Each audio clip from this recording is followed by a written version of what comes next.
வணக்கம் ஜி. வணக்கம் சார். ஜோதிடம் மகாபாரதம் நம்ம வழக்கமாக பதிவு செய்கிறது. ஒரு விசேஷம் என்னென்னா இப்போ இந்த குரு பயிற்சி நடக்குது. குரு பயிற்சி வந்து அதான் நான் என்னடா அது சரி நம்ம எதுவும் பேசலைன்னு நினச்சேன்.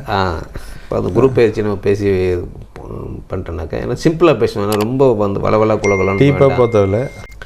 இப்போ இந்த குரு பயிற்சியை பொறுத்த வரைக்கும் உங்களுக்கு 20 வருஷத்துக்கு முன்னாடி நம்ம கேள்விப்படும்போது என்னென்னு கேட்டிங்கன்னா, குருவை சுற்றி நிறைய நமக்கு இருக்கிற நிலாக்கள் மாதிரி அதுக்கு ஒரு 16 நிலாக்கள் இருக்குது அப்படின்னாங்க. அப்புறம் அதிகமாச்சு, எண்ணிக்கை கொஞ்சம் கொஞ்சமாக கூடி இப்போ என்னென்னு கேட்டிங்கன்னா கிட்டத்தட்ட ஒரு 80க்கு மேற்பட்ட நிலாக்கள் குருவை சுற்றி வருது அப்படின்னா அப்போ அவருடைய அவர் எவ்வளோ பெரிய ஆள் பாருங்கள்.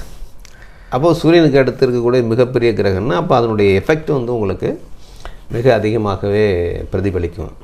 உங்களுடைய வாழ்க்கையில் ஒவ்வொரு முறை அதை சந்திக்கின்ற போது, அதாவது மிக நெருக்கமாக ஒரு இடம் இருக்குது.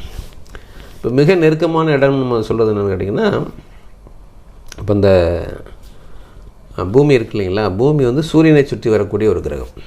நம்ம ஜோதிடத்தில் நம்ம என்ன பண்ணுறோம்னா, சூரியனை நம்ம சுற்றி வருவதாக நம்ம ஜாதகத்தில் வந்து நம்ம பதிவு செய்கிறோம். என்ன காரணம் கேட்டிங்கன்னா, நம்ம மையப்படுத்திக்கிட்டு சூரியன் சுற்றி வருவதை தான் நம்ம பண்ணுறோம். ஆனால் உண்மையில் வந்து சூரியனை சுற்றி வருது நம்ம அப்படிங்கிறனால, இப்போ சூரியன் வந்து மேசத்தில் இருக்குதுன்னு வச்சுங்களேன், பூமி எங்கே இருக்குதுன்னா உங்களுக்கு துலாமில் இருக்கும், கரெக்டாக ஆப்போசிட்டில் இருக்கும். அவன் நேர் 180 டிகிரி ஆப்போசிட்டில் உங்களுக்கு இருக்கும். இப்போ ரிஷபத்துனா உங்களுக்கு அது விருச்சிகத்தில் இருக்கும். இப்போ இப்படியே அங்கே நாங்கள் ரொட்டேட் ஆகும்போது நீங்கள் இந்த பக்கம் ரொட்டேட் ஆகிட்டு பூமி எங்கிட்ட ரொட்டேட் ஆகும். அந்த அடிப்படையில் நீங்கள் பார்த்தீங்கன்னா குறிப்பிட்ட 5 மாதங்கள் மட்டுமே பூமி குருவை ஒரு சரியான கோணத்தில் சந்திக்குன்னு சொல்லலாம், பார்வைப்படுதுன்னு சொல்லலாம். அப்போ எந்த மாதங்கள்னு பார்த்திங்கன்னா, இப்போ வைகாசி மாதத்தில் உங்களுக்கு இந்த குரு இப்போ கடகத்துக்கு பயிற்சி ஆகிறாரு இல்லைங்களா. இப்போ கடகத்துக்கு பயிற்சி ஆகும்போது பூமி எங்கே இருக்குதுன்னு பார்த்திங்கன்னா உங்களுக்கு விருச்சிகத்தில் இருக்கும், சூரியன் ரிஷபத்தில் இருக்கும் வைகாசி மாதத்தில். அப்போது இது வந்து திரிகோண பார்வையாக பார்க்கப்படுது. இந்த வைகாசி மாதத்தில் சூரியன் அங்கே இருக்குது, பூமி இருக்கிறது விருச்சிக ராசியில் இருக்குது, விருச்சிக ராசியிலேருந்து திரிகோண பார்வையாக இந்த கடகம் இருக்குது. அப்போ இந்த வைகாசி மாதத்தில் நுழையும் போதே பூமியினுடைய நேரடி பார்வைக்கு வர்றாரு, அதாவது திரிகோண பார்வைன்னு சொல்கிறது. ஜோதிடத்தை பொறுத்த வரைக்கும் உங்களுக்கு இந்த ட்ரையாங்கிள்னு சொல்கிறோம் இல்லைங்களா, ஆமாம், முக்கோண வடிவம். அந்த வகையில் வந்து இந்த வைகாசி மாதத்தில் உங்களுக்கு குருவனுடைய பார்வை நேரடியாக இவருக்கு பூமிக்கு கிடைக்குது. இது ஒன்று. இதற்கடுத்து பார்த்திங்கனாக்கா உங்களுக்கு வைகாசிக்கு அப்புறம் எங்கே வந்து பூமியினுடைய நேரடி கோணம் பார்வை இருக்குன்னா உங்களுக்கு புரட்டாசி மாதத்தில் சூரியன் கன்னியில் இருக்கும், பூமி வந்து உங்களுக்கு மீனத்தில் இருக்கும். அப்போ மீனத்தில் இருக்கும்போது உங்களுக்கு கடகத்தை வந்து திரிகோண பார்வையாக பார்க்குறாரு. இதற்கடுத்து என்னென்னு கேட்டிங்கன்னா, பூமி குருவனுடைய இடத்துக்கே பாசிங் ஆகிற மாதிரியான ஒரு நிலை ஏற்படும். அது எங்கேன்னு கேட்டிங்கன்னா உங்களுக்கு மார்கழி மாதங்கும்போது சூரியன் வந்து உங்களுக்கு தனுசில் இருக்கும், பூமி மிதனத்தில் இருக்கும். அப்போ குருவனுடைய கடகராசிக்கு நெருக்கத்துக்கு அவர் வந்துடுறார். அதற்கு பிறகு தை மாதம் முழுக்க குருவுடன் சேர்ந்தே ட்ராவல் பண்ணுற மாதிரியாக பூமி இருக்கும். அதுக்கப்புறம் மாசி மாதத்தில் சூரியன் உங்களுக்கு கும்பத்தில் இருக்கும், பூமி சிம்மத்தில் இருக்கும். அப்போது இந்த பயிற்சி நடக்குது அப்படின்னு கேட்டிங்கன்னா உங்களுக்கு பலன் அளிக்கிறது எங்கன்னு கேட்டால் இந்த குறிப்பிட்ட 5 மாதங்கள் இப்போ நேரடி பார்வையில் இருக்கிறதுனால.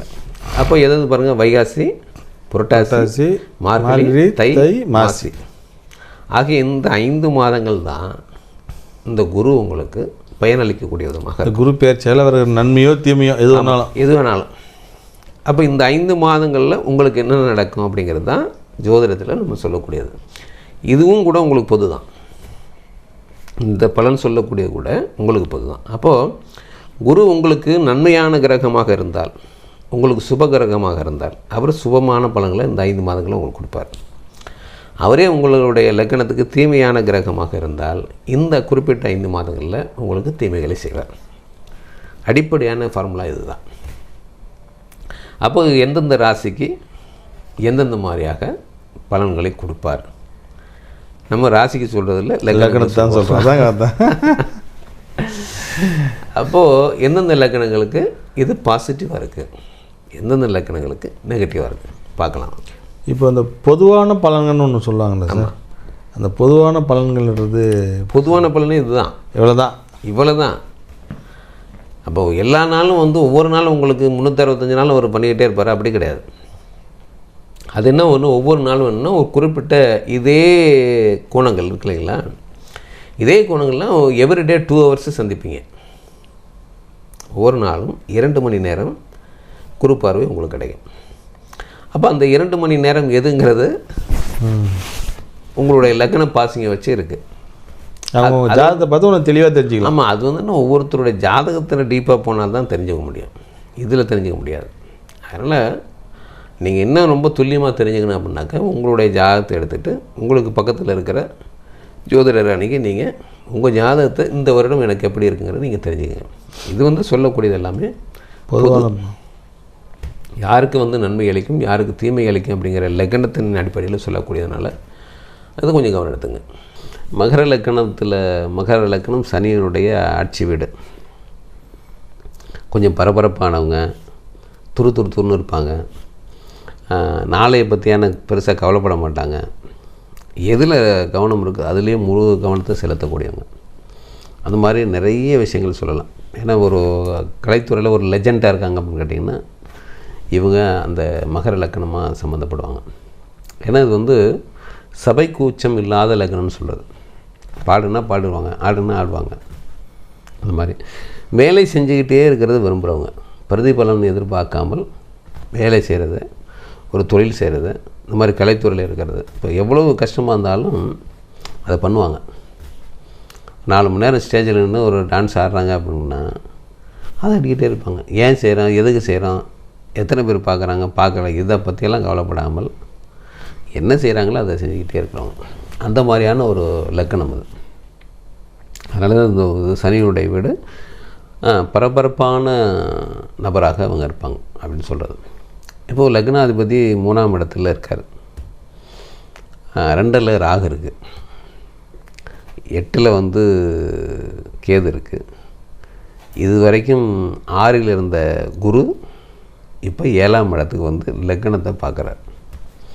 அப்படிங்கும்போது இந்த பயிற்சியை இப்போ குரு பயிற்சியை பொறுத்த வரைக்கும் மகர லக்னத்துக்கு பெஸ்ட்டுன்னே சொல்லலாம். 3 காரணங்கள் இருக்குது. ஒன்று வந்து என்ன, 11ஆம் இடத்தை பார்க்குறாரு குரு, 5ஆம் பார்வையாக 11ஆம் இடத்தை பார்க்குறாரு.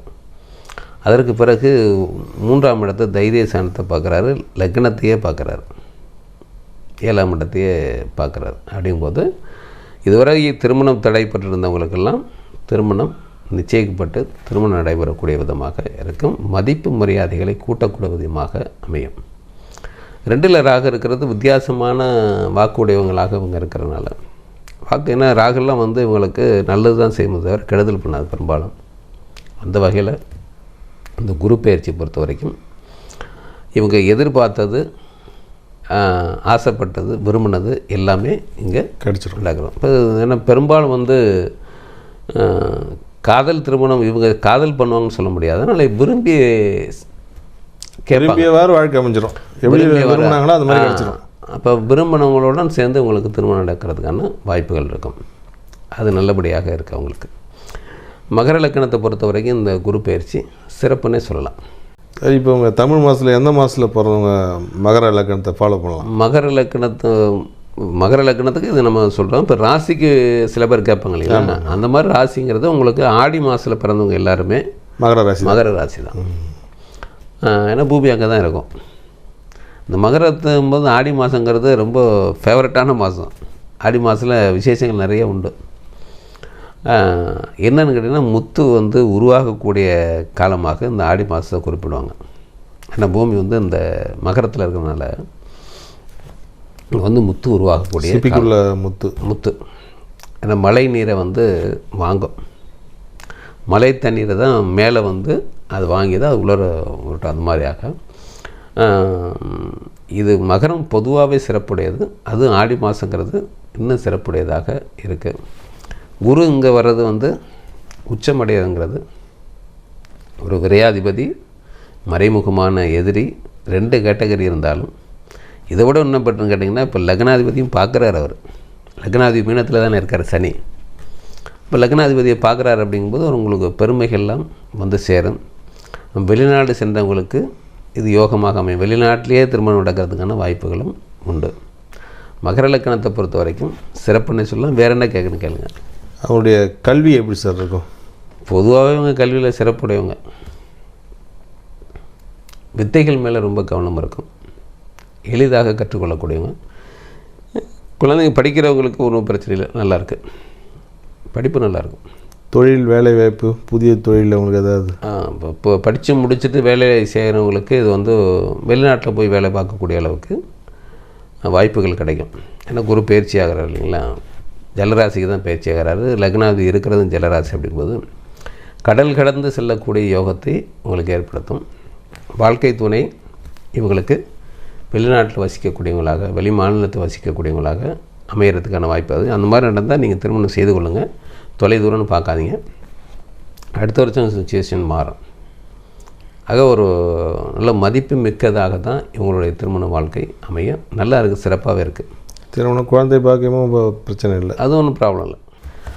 இவங்களுக்கு 5ஆம் இடங்கிறது ரிஷபம். ரிஷபத்துக்கு 3ஆம் இடத்துக்கு அவரில் இப்போ இருக்கிறனால வந்ததுன்னா இது வந்து புத்திர பாக்கியம்னு சொல்ல முடியாது, நம்ம அப்படி எடுத்துக்க முடியாது. நெக்ஸ்ட் வருஷம், அடுத்த வருஷம் புத்திர பாக்கியத்துக்கான வாய்ப்புகள் இருக்குது, சிறப்பு இருக்குது. மகர லக்கணத்தை பொறுத்த வரைக்கும் குழந்தை பாக்கியங்கிறது நெக்ஸ்ட் வருஷம், அடுத்த வருஷம். இந்த வருஷம் கல்யாணம், அடுத்த வருஷம் ஆமாம், குழந்தை வந்து அது ஒன்றும் பிரச்சனை இல்லை. வருமானம் பிரச்சனை இல்லை, தொழில் பிரச்சனை இல்லை. ஆமாம் ஆமாம், மகர லக்கம் போகிற சிறப்பாக இருக்குது, சிறப்பாக இருக்குது. இந்த உடல் ஆரோக்கியம் அவங்கள எந்த விதத்தில் இருக்கணும், எதை பார்த்துக்கணும்? கரெக்டு. இது நாள் வரைக்கும் உடல் ஆரோக்கியத்தில் பிரச்சனை இருந்திருக்கும் அவங்களுக்கு. ஏன்னா போன வருஷம் நடந்த குரு பயிற்சி இருக்கணும், மிதுனத்தில் இருந்தாருங்களா. மிதுனம் வந்து 6ஆம் இடம் உங்களுக்கு. 6ஆம் இடங்கனால ஏதாவது ஒரு விதமான நோய்க்கு இவங்க ஆளாயிருப்பாங்க. பொதுவாக அவங்களுக்கு வர்றது கேஸ் சம்மந்தமான பிரச்சனைகளை தான் கொடுத்துருக்கும். ஏன்னா மிதுன ராசி வந்து உங்களுக்கு மாதிரி காற்று ராசின்னு சொல்கிறது.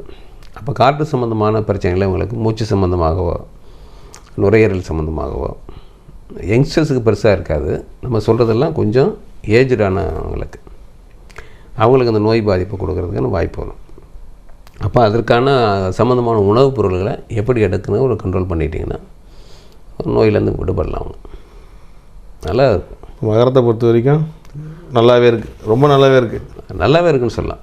மைனஸுங்கிறது ரொம்ப ரொம்ப குறைவு, ப்ளஸ்ஸு நல்லா இருக்குது. Okay sir. 11ஆம் இடத்தை பார்க்குறாங்க. ஆசைகள்லாம் நிறைவேறக்கூடிய விதமாக பாராட்டை, இப்போ கலைத்துறையில் இருந்தாங்கன்னா பாராட்டை பெறுவாங்க. நல்ல வருவாய் உண்டு, தைரியம் உண்டு. ஏற்கனவே தைரியசாலி, எதை பற்றியும் கவலைப்படாமல் பேசுவாங்க. நீங்கள் அதை கொஞ்சம் குறைச்சிக்கலாம். அட்வைஸ்ன்னு நம்ம சொன்னோன்னு வச்சுக்கலேன். சபை அறிந்து பேச மாட்டாங்க. மனசில் தோன்ற இவங்க பேசுகிற உண்மை தான், ஆனால் சபைக்கு அது ஒத்துக்குமோ ஒத்துக்காதாங்கிறத யோசிக்காமல் பேசிடுவாங்க. அதனால் சில சங்கடங்களை எல்லாம் கடந்த காலத்தில் அனுபவிச்சிருப்பாங்க. இப்போ அதை கொஞ்சம் நீங்கள் கொஞ்சம் குறைச்சிக்கிட்டிங்கனாக்க கலைத்துறைக்கு பணிவும் அடக்கமும் ரொம்ப ரொம்ப முக்கியமாக தேவைப்படும். எந்த வேலையில் இருந்தீங்கனாலும் அது தேவைப்படும்.